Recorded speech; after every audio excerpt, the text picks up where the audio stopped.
Tonight, he's back. It's time to retool. It's time to say, where is the next opportunity? Tony Robbins, here to change and inspire your life. Life's not about me, it's about we. The secrets to success. That's all business is. Add more value than anybody else does, and you'll have a chance to win. Overcoming stress. Happiness is not here every moment, and happiness isn't all it's cracked up to be.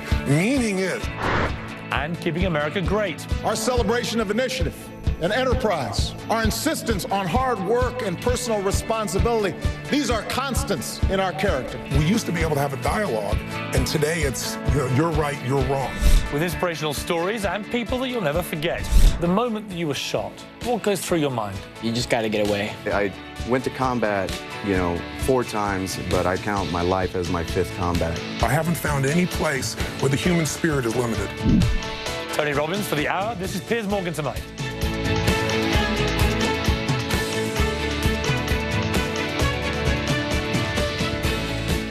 Good evening. In a week that President Obama was sworn in for the 2nd term, America's facing the next 4 years with great promise and much uncertainty. It's been a rough time for the nation with the struggling economy, Hurricane Sandy, and the tragedy, of course, in Newtown. America's looking for answers and for hope, and Tony Robbins is one of the best guys I could think of to give us both of those things. He's changed lives around the world. Now he has a message for you and America. He's brought some rather special guests with him for this extraordinary hour. Tony, welcome back. Thank you for having me back. I can't think, as I said, of a better guy really to have here, because I get a feeling, it's a really overriding feeling, that America is hurting right now. America feels vulnerable, fearful, and you see this because of the gun crisis. Yes. You see it because of the financial crisis. There's just a crisis of confidence generally amongst Americans. Do you feel that, and what is the answer? Well, there's no single answer. I mean, you're not going to change the world overnight, but you can change yourself. And I think that the biggest challenge that we face is we're not just missing our confidence because we're out of control. We're missing our confidence because we need to retool. The world has changed. And most people say you got to deal with change. Change is automatic. Progress is not. If you're going to make progress, you and I have to develop more than just self-confidence. We have to have self-discipline and self-control. We're part of a culture that for decades has taught people, reinforce your kids for whatever they do and build up their self-esteem. You can't get self-esteem from somebody else. You have to earn it from yourself. Self-esteem is esteem from yourself, and you only get that by pushing yourself to do things that are incredibly difficult.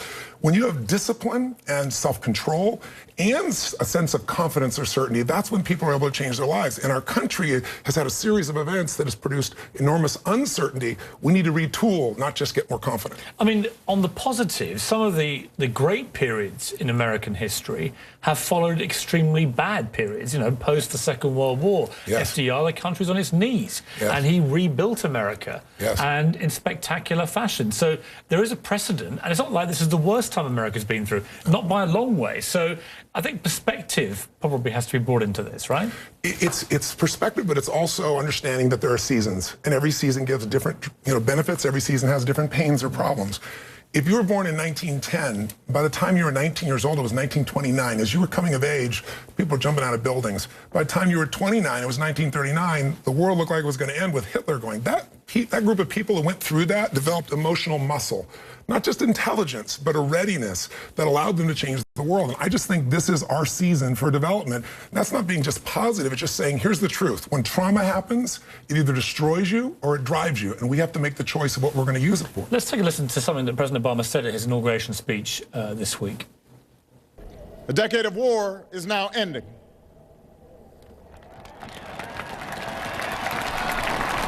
An economic recovery has begun. America's possibilities are limitless, for we possess all the qualities that this world without boundaries demands. Youth and drive, diversity and openness, an endless capacity for risk, and a gift for reinvention.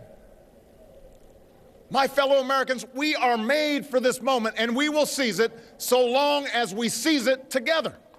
So the president there, sounding upbeat, but acknowledging that it's been a tough time and that there are challenges obviously ahead. How's he doing, do you think? Because a lot of this comes from the leader in terms of the spirit of a country, I think, in terms of its ability to resurge, if you like. Is Obama the right man? Do you like what you see from maybe the 2nd term Obama already? I love the man. I voted for him originally, and I actually went to a meeting with 18 of the top tech executives, the guys that started Google and Salesforce.com, and And in the meeting, everybody was a big supporter. And I said, Mr. President, I love your heart. I absolutely believe in your intelligence. I know you care. I voted for you the first time, but I said, I'd love to know how it's going to be different. This is prior to the election. When there's such demonization going on. I think that's the significant problem in our country. It's not one person. We used to be able to have a dialogue, and today it's, you're right, you're wrong. And that process happens in the gun debate. It's happening everywhere in this country. So I had a conversation with him, and I said, listen, if you think that the solution that you're telling me that you're going to do in your next term is that you're going to raise taxes on the wealthy, as we've done, I said, I'm more than willing to pay that. I'm supportive of that. But I said, that'll raise $80 billion. It's even less now because they cut it from 250, as you know, up higher as the cutoff date. So that'll run the country for 8 days. It's $10.4 billion a day. That's not even going to scratch the $1.1 trillion. What else are we going to do? And he said, well, I think what's going to happen is, the Republicans are going to have me to kick around. There's not an election, and we're going to start working together. I said, as long as there's demonization, as long as you're making them wrong and they're making you wrong, there's no chance of coming up with intelligent compromise. That is the single issue that's got to shift. And what's wonderful is the president afterwards, a lot of people, one man came and grabbed my hand and he said, I think that's enough for this conversation. He said, no, Tony has given us some creative tension. And he pulled me aside afterwards and he said, I'd like you to come to the White House, sit down one-on-one, and let's talk about this, because you have to have a unifying message. We're missing that right now. Like you say, I mean, everything has changed for America in the sense it was this great all-encompassing superpower. Now there are many rivals to that position, and that will only increase over the next few decades. And America has to respond, and it can't respond perhaps in the way that it would have done 50 years ago. Well, in addition, the president has his hands full, to be fair. I mean, as he talked about the worst day of his presidency with Sandy Hook, I mean, he's dealt with things most people never have to deal with. But you're right, there needs to be a unifying vision. There's someone saying, Kennedy, we're going to go to space, or we're going to have this war on poverty. Right now, when our goals are to pay our bills, it's pretty hard to get people to find the greatest power of themselves when what they're aspiring to is depressing. And I think that's not just the president's fault. We individually have to find that, but it's true. Our leadership of our country has got to say, this is where we're going to go. It's painful now, but here's what we're going to get to. If what we're going to get to is we can pay our bills and we're going to be okay, that's difficult. To be fair to the president, I think when you've seen tears in his eyes, it's really been about the issue of really there being a future for young people, for the next generation. I think he really sincerely cares. Tell me this, sir. What is this future going to be in terms of America incorporated as a business model? Because a lot of the things that America used to be great for, manufacturing, for example, they've changed so dramatically and become so global. You can't really just go back and do that again, even if you had the money to do it. America needs to find other business models, doesn't it? Well, it is. It's in the middle of it. We're in the middle of that process. And honestly, on manufacturing, there's been growth primarily because we found these new technologies to bring us energy. We have more natural gas, as I'm sure you know, than Saudi Arabia has oil. So there's some changes. Some people are coming back here because it's cheaper to do business in America. But I think what's more important is the average American. The average American, if we're sitting and waiting for the government to come up with the answer for us, or the president to come up with a vision, you're going to have a problem. If you've been on unemployment for 12 million Americans, those jobs are probably not coming back. It's time to retool. It's time to say, where is the next opportunity? Is it in healthcare? Is it in green? Where am I going to go to get the skills? Because no one else, unfortunately, right now, the government's going to step up and say, here's a pathway. So you've got to find it for yourself. How morally responsible should big, successful companies, we've seen Starbucks do this, and we've seen Apple begin to dip its toe in the water, and I banged on about this a lot. We talked about that last time I was on the show. Right, and Apple since then have done something, but only a small thing, but it was a start. But it's about the principle, really, of great American companies, and in the tech world, I mean, they lead the world, but a lot of the stuff's outsourced outside of America. That doesn't really help the American jobs market, even though by being successful companies, they do in that way. Yes. I think you got to look at it in a context, just like you're talking about looking back through history. If you and I were having this discussion 100 years ago, 40% of Americans were farmers. Today it's 2%, and we don't just feed America, we feed the world.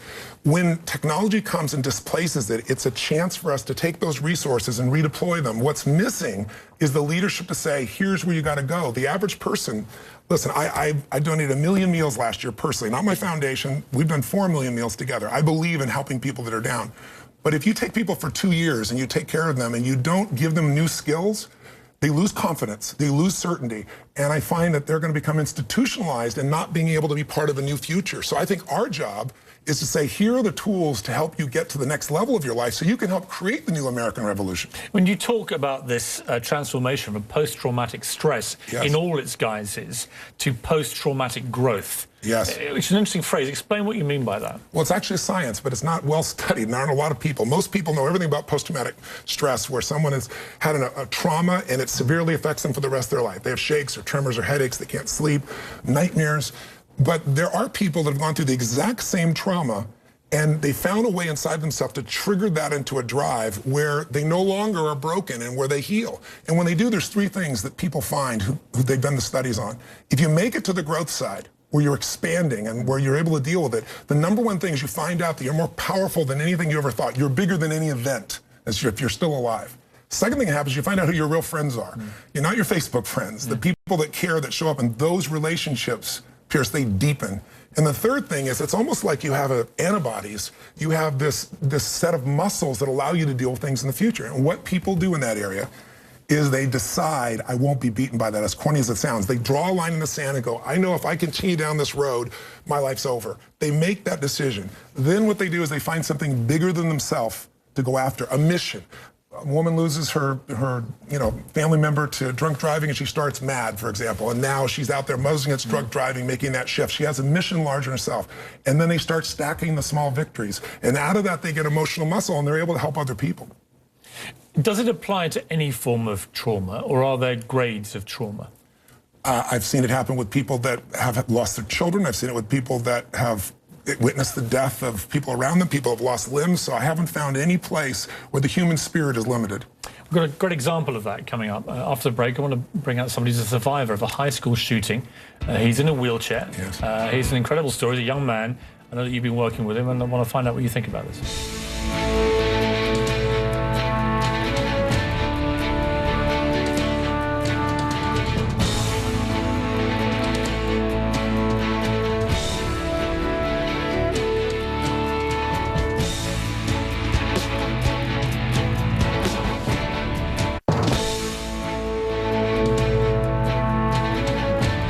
911, where's your emergency? We just had a shooting at our school. We need to get out of here. Oh my Okay, God, okay, ma'am, we got a school shooting. Ma'am, what school?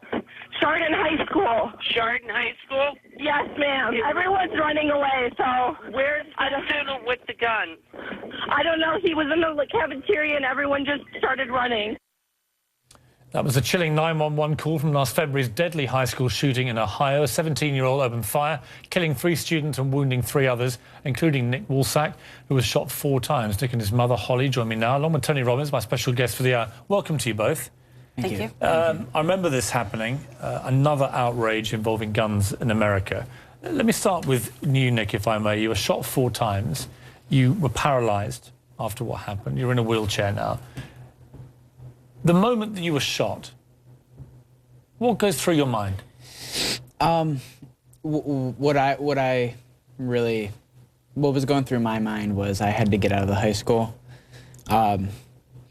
and really nothing else flows through your mind. You just got to get away. You don't have any time to think about anything else. And you were a fit, young, sports-loving boy at school, and suddenly you're in a wheelchair. The moment of realization for you, when you know that that is going to be, certainly for the foreseeable future, your new life, it must be a crushing thing to have to deal with. How did you deal with it? I had a lot of support. The community, my friends, and my family. Probably the best things I can ever ask for. Especially, did you despair? I mean, I did, yeah, I did. But like I said, the community, friends, and family did help me out, and they helped me not be so upset about what really happened, and I just got to move on. Nick, I'm curious, was there a stage where some part of you just realized if I stay in this place of pain, it'll be for the rest of my life, and then you made a decision to change? Or what do you think helped you to start to make the shift besides your family? Or what was it that they did that helped you? Well, I had a lot of support from other people texting me and calling me that are in wheelchairs. And one of them's Scott Hassel. He's in a wheelchair, and he great guy. He answers any question I have. Was he involved in the shooting as well? I'm sorry. I don't know. No, he wasn't. He was in a diving accident. And But he was able to talk you through, I guess, the psychological journey you were going to go on. yeah, right. Because he'd been there. Yeah, because he's paralyzed too, so he knows exactly what I went through. And people will tell me, you know, yeah, I know. Like, if I tell them it's hard for me, they'll be like, yeah, I know. But they don't know. You don't know. But somebody who's been paralyzed. I mean, Holly, let me come to you. This is every mother's nightmare. This is your son. He's 17, as he was at the time, and suddenly his whole life changes. I guess your first feeling is, thank God he's alive. And then you have to deal with the fact that he's paralyzed. What was that like for you as his mother? It really didn't happen that way. I think it was just denial at first. You know, I said, Nick was shot, come on. And then somebody said, oh, he was shot through the shoulder. So, you know, you're like, okay, well, what happened? What is going on? You see it all over the news. And then when I got to the hospital, it was a lot different. It was like, wow, this is my son. And I just remember him looking at me, and he said, Mom, I can't feel my legs. And that was one of the hardest things to hear in your whole life. You know. What is the prognosis for Nick? They said that they were cautiously optimistic when they came out of surgery. But so we're still hoping and praying. Well, you never know. Tony, it's interesting, I think, listen to Nick there, that for all the love and support you can get from family, obviously led by Holly, but many friends, family, the texting and all the rest of it, that's all helpful in making you feel a little bit better. But actually, it was really the words from a young man who'd been through a very similar thing. Is that something you should look for if you get caught? Is that kind of very particular support group and knows exactly what you've been through? Well, it's somebody who's been through it but has an outlook that's positive. We call it a compelling future. All human beings, when we go through trauma, what will get us through today is if we have a promising enough tomorrow. And tomorrow may not be that I'm able to go run, but tomorrow is I can have a beautiful relationship. I can make a difference in the world. I can become a person who has impact. That's the number one thing, something that makes you say, there's something I value more than my today pain, and it's a tomorrow that I want to create for myself. And he has that. You can see it in his eyes, and we talked a little bit beforehand. I'd be curious if you'd be interested, because the second thing that usually gets people through this, and I say through it, meaning have a quality lifestyle. You can have, there are people who have all use of their limbs and they have a horrible life. They live in pain and anger and frustration. And there are people who have been through hell on earth who have magnificent lives. It's really emotional fitness, but that fitness is a compelling future. It's managing your own thoughts and self-discipline and self-control, but it's also usually by having a mission bigger than yourself. And since you've been helped, I always talk about each one teach one. I'm wondering if you might be interested in going with me to some of the families at Sandy Hook and doing what was done for you, because I think if you had that experience, it would take you to the next level. You're already doing unbelievably well. It's a chance to meet you backstage, but I think it could go to another level. What do you think of that? I would love that. Well, let's do it together. All right. Shake on it? Yeah. He came to me a few days after the tragedy in Sandy Hook and actually said that me and some of my friends want to go there. We want to talk to them and tell them how it feels, you know, that, you know, you're going to be angry, you're going to be sad. Every day is going to be so different. Yes. And then it'll come back, and then it'll go away. And it's just, you know, it's a whole healing process. Because for Nick, I guess, there are two traumatic situations. One is being paralyzed. The other one is actually having been shot in a massacre situation, which is really the stuff of nightmares. And I suppose my question for you is, how hard is it for you? You seem such a calm, confident young man, despite what's happened to you. How hard is it when other shootings happen and you hear or read about them? Does that bring it all back? Yeah, and it brings me a little confusion too. Like, I just don't understand why all this happens. This isn't what America was made for. This is, you know, it's just sad. It's really sad. What can really make the difference is things happen in life, and when they're meaningless, the pain never goes away. And I don't know the meaning, and I have the use of my legs, but in the people that I've dealt with so many times in your situation, it's when they can find, because this happened, I can make something else better for another human being. That's when there's a meaning, there's a positive meaning. You wouldn't wish it on anybody, but only people who have gone through spiritual pain have spiritual strength. The spiritual strength to heal other people. And I don't mean in a religious sense. I mean, you saying it is very different than Pierce or I or anyone else having someone. And you have that power because you've made that shift in yourself. So this could be the beginning of that journey. Right. What ambitions do you have? I mean, has it changed your outlook? And do you have particular goals now that you, obviously one would be to get out of the wheelchair, but aside from that, have you set yourself things that you really want to achieve now? Obviously, I had to switch around my career a little bit that I was aiming for, but I really just want a good career. And what do you want to be? I wanted to be just an electrician in the union, and I don't believe that can happen practically right now. So I'm actually taking an Auburn class, which is an alternative study class. For any electrical components, and I'm gonna switch to small electronics instead, and Good for you. see what I can do with that. So same kind of thing, just a different way of doing it, which is adapting to what has happened to you. Well, look, Nick, Holly, thank you so much for coming in. It's an inspiring story in many ways. I mean, an awful story, but I think your attitude is absolutely the right one, and I think Tony's right. I mean, go to Sandy Hook, talk to the people there, because they'll be desperately trying to work out, I guess, what their lives will be like, and you're a great example of how you get back and you get on with things. So thank you very much. Thank you. When we come back, Tony and I will talk to a former Marine about the post-traumatic battles he's facing post-Afghanistan and other war zones, and now conquering a home.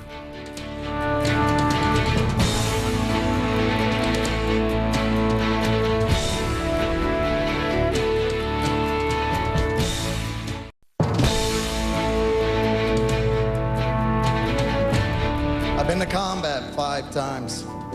See what I've seen, the death, the funerals. Been around a bunch of explosions. I have light sensitivity and PTSD. I've been through so much trauma. A hero on the front line, speaking out about his troubled journey back from war. That's former Marine Casey Wilson, who served in Afghanistan, Kosovo and Iraq.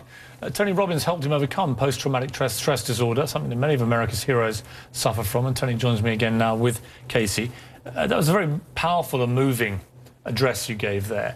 And you could see the effects, physical effects. You know, you were shaking and you've clearly been through all sorts of trauma in different ways. Before you met Tony, what was your life like? I was doing a lot of current therapy, you know, psychiatry, psychology, which I started in 2011. 2010, I started trying to figure out my life because I went through a second divorce. And so I didn't understand the whole process. Why was I feeling this way? And so I started to seek treatment at that time. I was going to acupuncture, healing touch, meditation.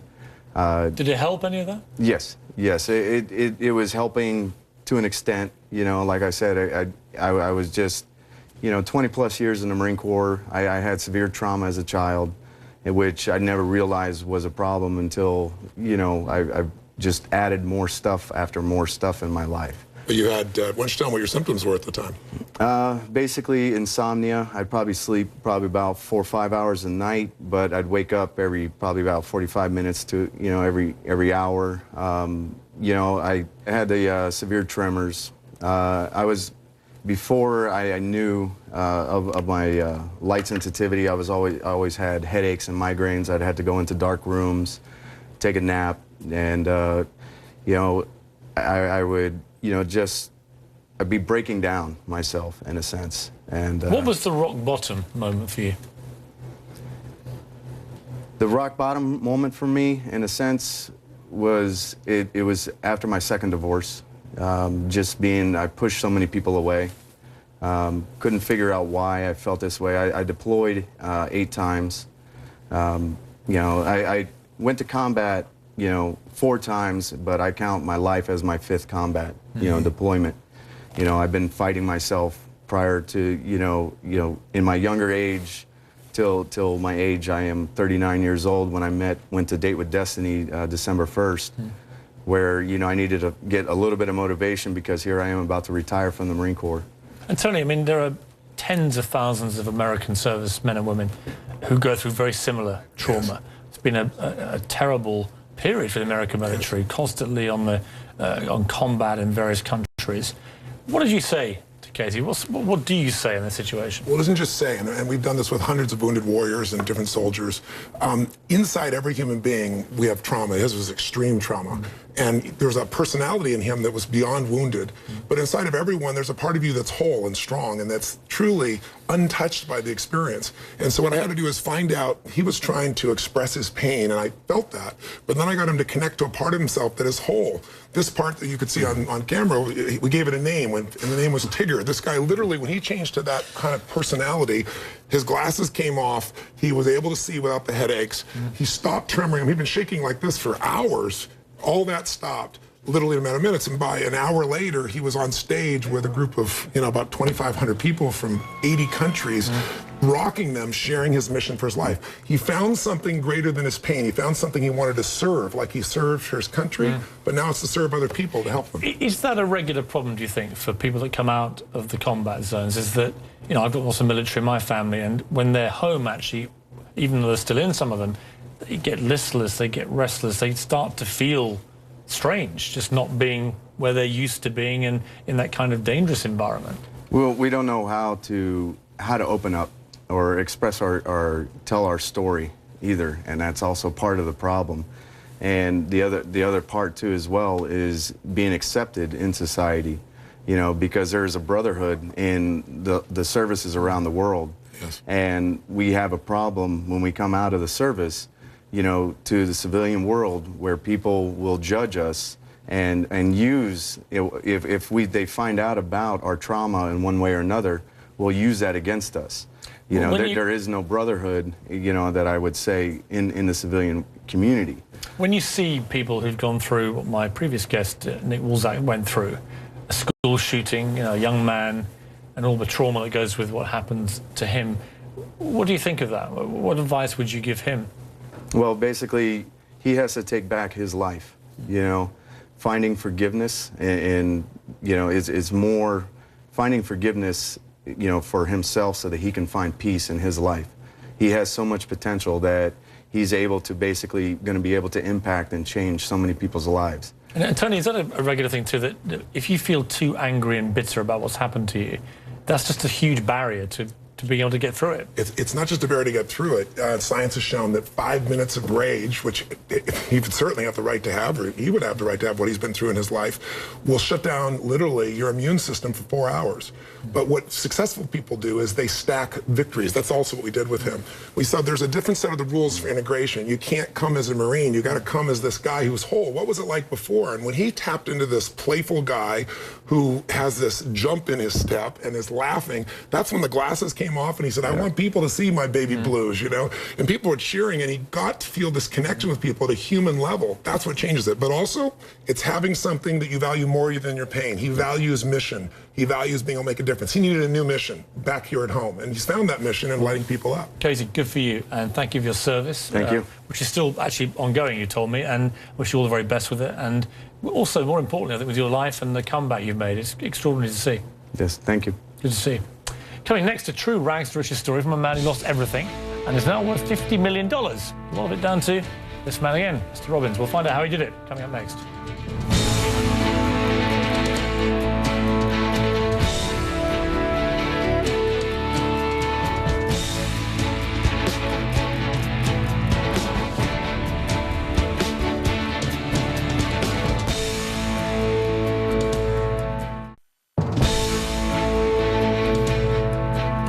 Tony Robbins, President Obama's vowing to jumpstart the economy and create more jobs in his second term. But right now, millions of Americans are still out of work. And my next guest knows exactly how they feel. Mike Milio is a business owner who lost everything in 2008, and I mean everything. Now he's overcome that financial ruin and runs 2 businesses with revenues of, wait for it, $50 million. And Mike Milio joins me now.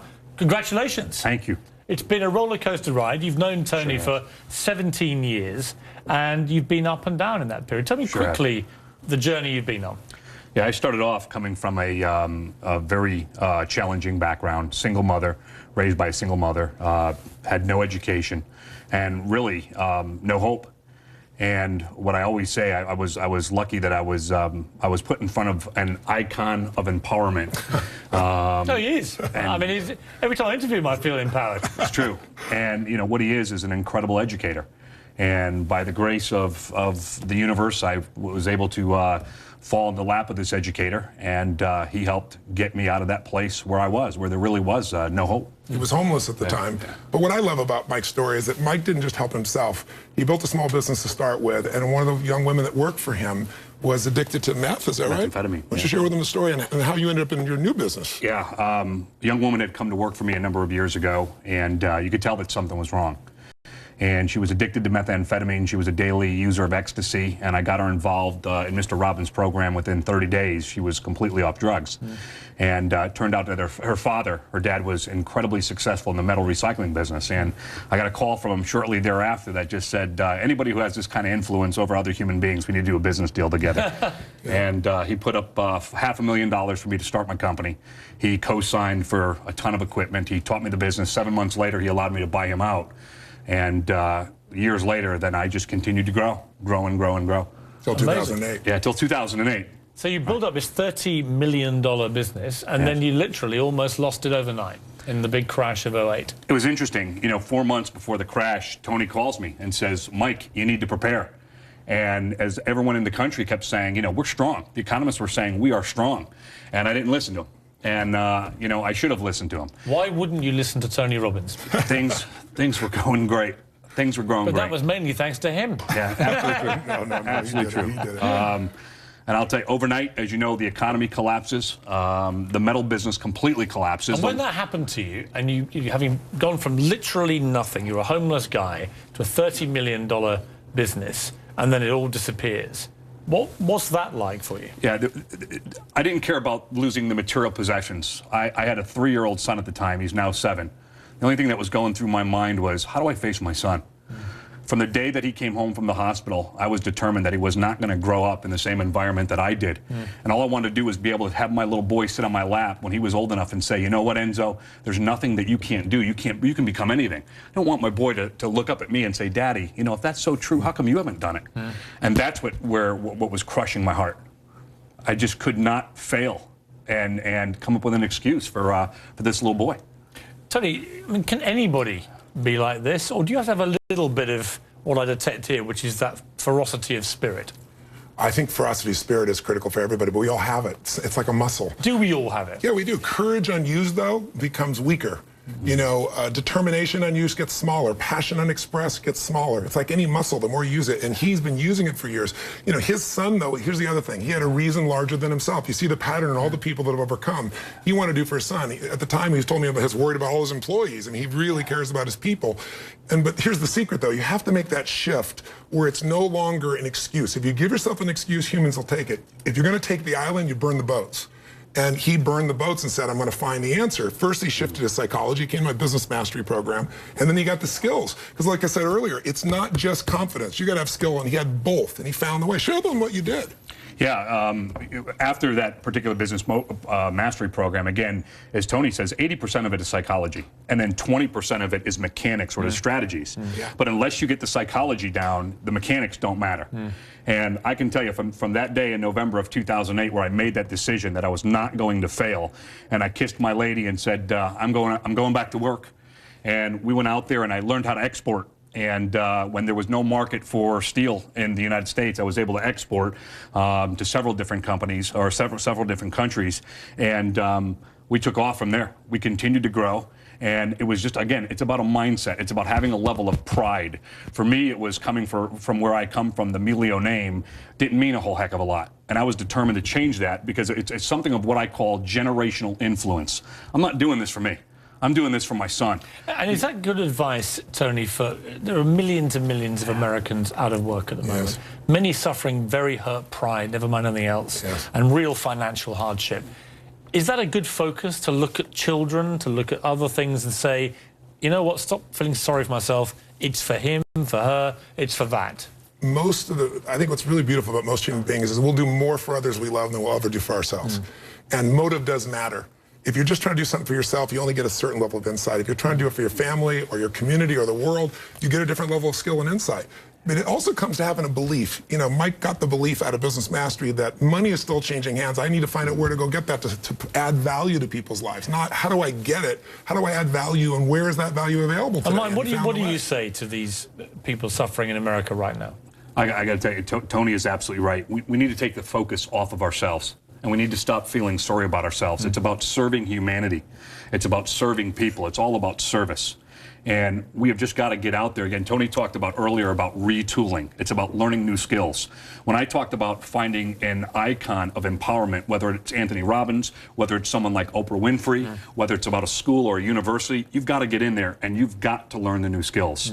And then you've got to get out there and you have got to perform by serving humanity. It isn't about me. It isn't about me making money or a dollar amount. It's about protecting the people that I love, the people that I care about. And if you follow that formula, you cannot fail. And rather like with what I said earlier about bitterness and anger and resentment, self-pity is also a complete waste of time and energy. I mean, it's perfectly understandable why people feel it, but actually all those emotions are just barriers to getting back on your feet, aren't they? That's correct. And all emotions serve, right? Anger, frustration, it's all valuable, but not if you live there. All those emotions that create pain, the reason they create pain is they're designed to get you to change, to do something. If you just sit and live in the emotion and you don't do anything, then the pain just gets deeper and deeper, and then it becomes your groove in your grave. If you shift those emotional states, which is what we teach people how to do, really physically, not some fake positive thinking, but with a real strategy, a real action plan, and where your focus is, how do I add value? That's all business is. Add more value than anybody else does, and you'll have a chance to win. And that's what he's done. Great story. Mike, a great inspiration. Thank you. Good to meet you. My pleasure. Coming next, Tony gives you 5 ways to immediately change your life.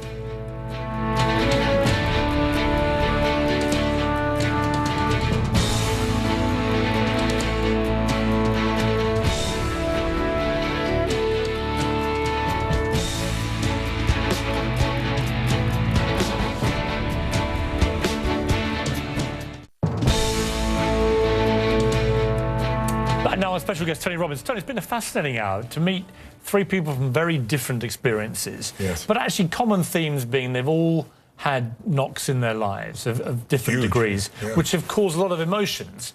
And it's really how you deal with those emotions. So you've got a sort of 5-point plan that anyone can follow to get over stress and trauma in their lives. Talk me through it. Well, I think, first of all, I want to make one thing clear. The quality of your life is the quality of where you live emotionally. Like, we all have a home. Angry people find a way to get angry, even if their life doesn't have anything to be angry about. We can always find it. Sad people find a way to be sad. Caring people find a way to care for other people. So one thing you got to identify is, where are you living? What's your home? What's your habit?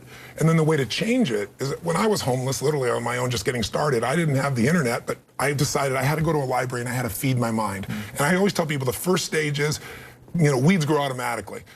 One of my teachers taught me, he said, every day stand guard at the door of your mind and feed it something good. Because if your worst enemy puts sugar in your coffee here, you're fine. If your best friend by accident trying to help you put some strychnine, you're dead.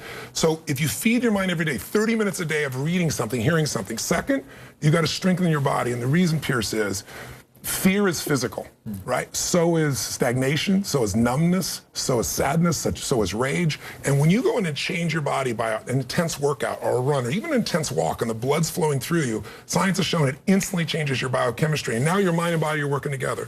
Third thing, all these people did in common, if you watch, they found a mission bigger than themselves. Something that they wanted to aspire to that was worth more than their pain. And then the fourth thing is, you got to find a role model. You heard it with Nick. Almost everybody finds a role model that makes it real. I was with Warren Buffett and with Sarah Blakely, the youngest billionaire. We did this roundtable about the future. And when you listen to this woman, when women meet her, they don't just love Spanx, her product that made her a billionaire. They love this woman because she's a role model of what's possible. When you get a role model, it becomes real to you if you get a plan, you get a goal plan, and you take massive action. And the last step, number 5, there's always somebody worse off than you are. I don't care what you've done. So if you can go help somebody worse off, it puts your life in perspective. And it also reminds you, life's not about me, it's about we. I always tell people, the secret to a great life, the secret to living is giving. And when you realize there's something in you still to give, even if you lost your legs, even if you've been through a horrific financial situation, your life can improve. But more importantly, you'll have a meaningful life because your life will contribute to other people. If I said to you, right, Tony Robbins, you're a fabulously successful rich, famous, super fit, good-looking guy. You sound like you're describing yourself here. Well, I mean, modesty apart, obviously, quite on the same fitness levels. If I said to you, look, you can have any one thing. You can have good health, you can have money, you can have the fame that allows you to inspire people. What would you choose as a one thing? Certainly, I think without health, you're not around to do anything, but I think it's a life of meaning. I don't think I know it is. Feeling like your life matters. Because you've had the experience, you and I both have lots of friends who've achieved everything they could ever dreamed of, and they're miserable. I get the phone call to help turn them around. They're missing a meaningful life, and meaning comes from two things. I always tell people happiness comes from progress. If you can do something where you're growing, and because you've grown, you have something to give to other people that's meaningful, insight, love, caring, something, then life is rich. Because happiness comes and goes. Happiness is not here every moment, and happiness isn't all it's cracked up to be. Meaning is, there are people that have gone through horrible times. Met a woman who was 109 years old, and she was, in the concentration camps. She's the oldest living Holocaust survivor. And that woman's life is so rich because of all the pain, because she's used that to help other people. Still at 109, she's strong, she shares her music. She does the things that make her feel like she's got a contribution. So 109, she's fully alive. Amazing. Tony, as always, incredibly inspiring. Please come back soon. Thank you very much. Tony Robbins. And we'll be right back.